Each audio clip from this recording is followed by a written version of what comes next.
Good morning.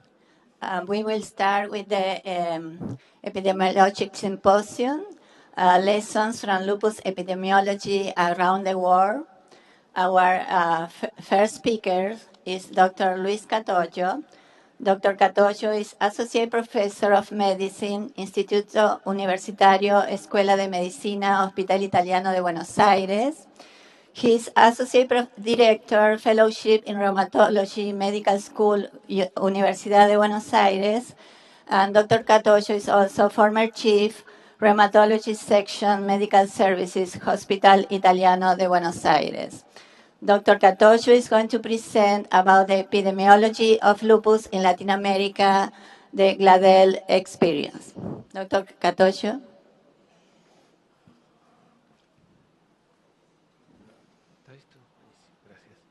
Good morning. Thank you very much, and thank you again, GLADEL, for asking me to present the information collected by the group. Essentially, I want to tell you a bit about the story. Those who were here at the Glaxo Symposium yesterday heard this, so this is very slightly different, a bit more expanded. But GLADEL was founded in Mexico in July 1997 at the Instituto Nacional de la Nutrición under the mentorship of Donato Alarcón Segovia, who was an amazing personality for those of us in Latin America, and Bernardo Ponce Estel. A couple of words before that. Actually, GLADEL and GLADAR, its younger sister or brother, were made possible because we used a database that was developed by an Argentine group over the years 1993 to 1997, essentially under the guidance, again, of Bernardo Ponce Estel and Daniel Villalba, who's a cyber expert. And this database has a certain characteristic which made it easy for us to use it to guarantee the quality of the data collected. It's easy to use, and it allows for the import and export data from and to other users with a codified mechanism by which elimination of language barriers is possible, and we can go into details of that later if you want. So why were we able to succeed? I think that the undeniable leadership of Donato Alarcón Segovia was essential. Donato was a brilliant, basic scientist and a very, very good clinician, a rare combination anywhere in the world. And he was prominent throughout the world, not just Latin American. And so when he said we could do this, I think nobody doubted that we could. Unfortunately, he left us pretty early along the way. The second clue to success was the amazing perseverance of someone you already know, you've heard about a bit and heard from a bit, Bernardo Ponce Estel. For those of you who have never engaged in working with him, I wouldn't say don't. I would say do, but don't give him your email. If you give him your email, you'll have a guarantee of a woodpecker on your skull 24 hours a day, 7 days a week, 52 weeks a year. And I think that after Donato left, if we hadn't had Bernardo, this wouldn't be possible. And finally, the donkey work, which I call that, which was essential. A lot of people sitting down and collecting the data. So essentially what GLADEL turned out to be was a multi-center and multinational prospective inception cohort, whereby the patients incorporated had to have less than 2 years of lupus from diagnosis. There were 34 centers, as I said, in 9 countries. And it was a dynamic cohort initially, and we tried to incorporate in each country a proportion of patients which were proportional to the total population of that country. And we were pretty impressed when 6 months onto the... Oops. Sí, puntero. Y lo apunto acá. 6 months on to the kickoff, so to speak, we already had 411 patients. I think we were really amazed. And in the end, we ended up with 1,480 patients. This was the first paper published in 2004, which clearly showed us a few things. The age was more or less similar to other series.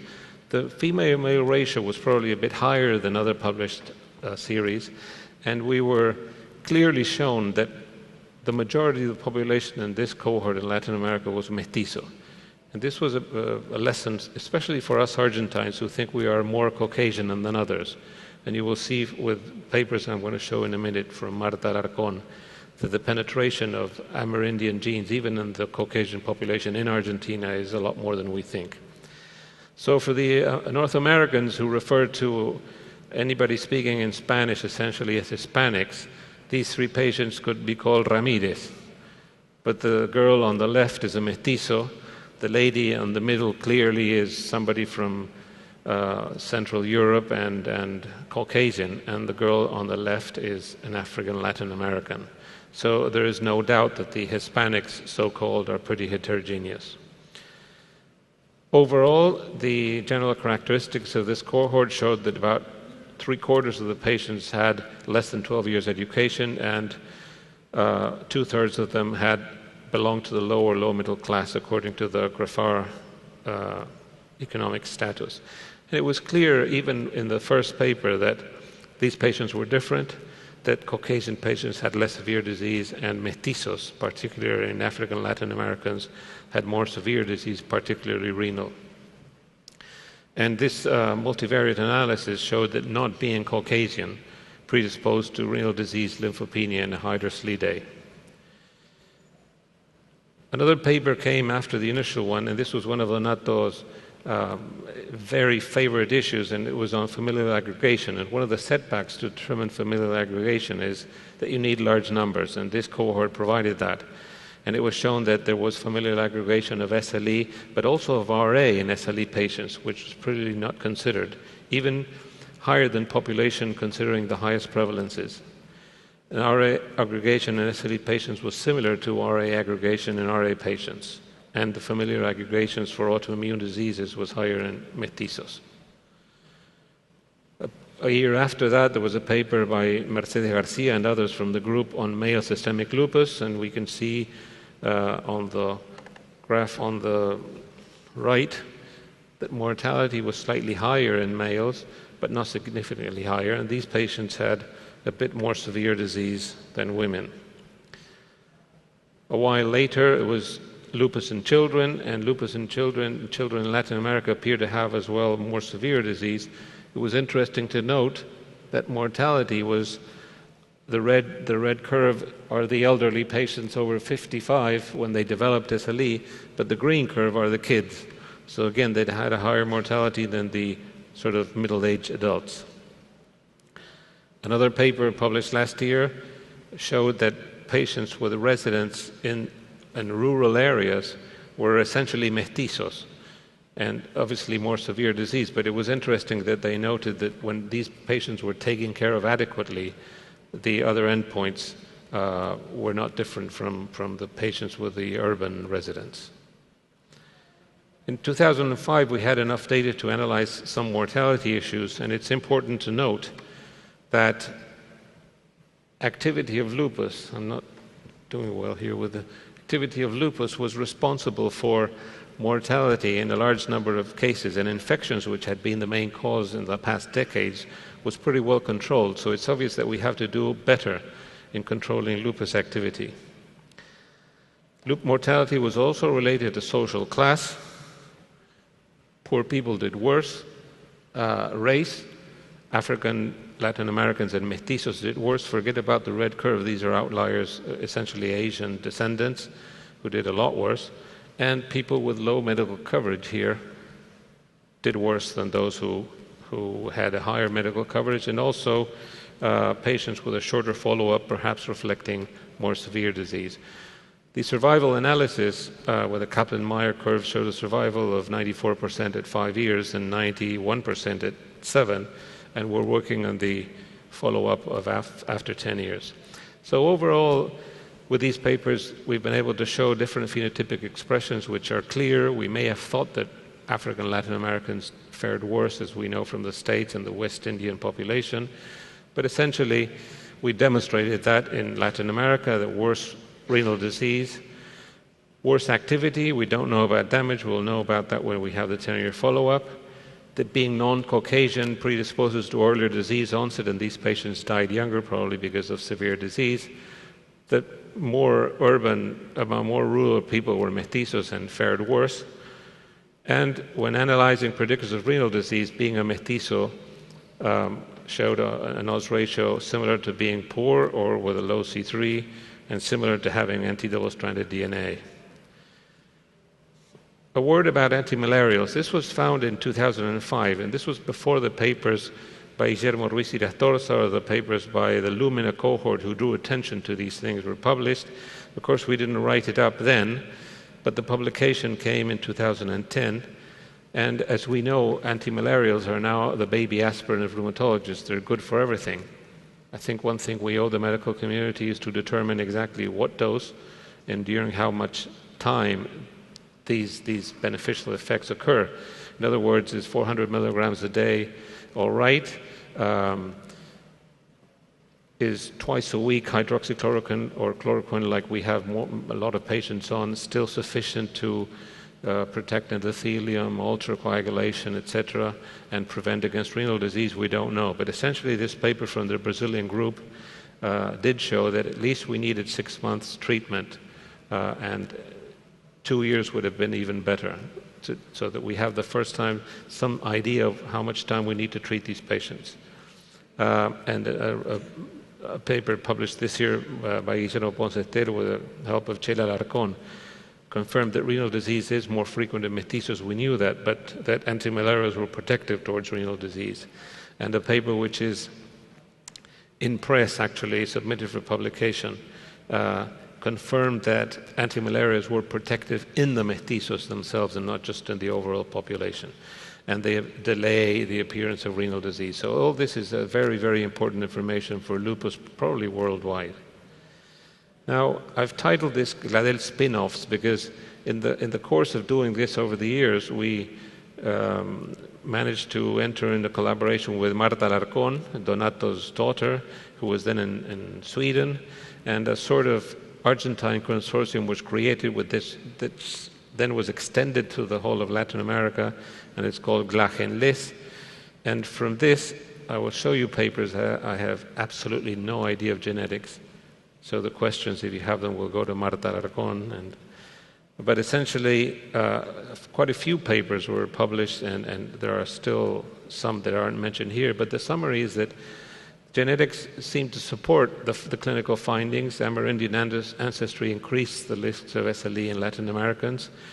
There's increase in familial aggregation of autoimmune diseases in these patients. Mestizos have a higher aggregation than Caucasians. And mestizos, African, Latin American, and Asians, and this is data from Asia, not from Latin American Asians, have more renal disease and mortality than Caucasians. Just a couple of words about treatment. If you look at the use of steroids, it's probably a bit higher than it was shown yesterday and previously by Ian Bruce. But we have to remember that steroids are very accessible in Latin America and relatively inexpensive. Antimalarials in about 75% of patients. And I think that it's interesting to note that more chloroquine than hydroxychloroquine, which is another thing we have to discuss. I think, personally, that chloroquine is not that toxic if used in lower doses as we use them in lupus, and it's a lot cheaper than hydroxychloroquine. And going into access to care, we've seen that if you don't have access to care, things go poorly, and this is worldwide probably. This is definition of access to care, which is great. I just highlighted what seems to be a utopic thing, but providing the right service at the right time and at the right place sounds great and probably impossible. So in RA, or the past decade, we discussed that we needed public awareness, etc., which is exactly the same, I think, for lupus. Public awareness of lupus, training GPs in early detection of lupus, access to expert treatment centers, and access to medication. All this is fine. But paraphrasing a former American president, it's also about the money needed to achieve all these things, stupid. And as Matt Liang highlighted in a breakfast we had yesterday, even with money, some of these things don't happen. So it's not just about that.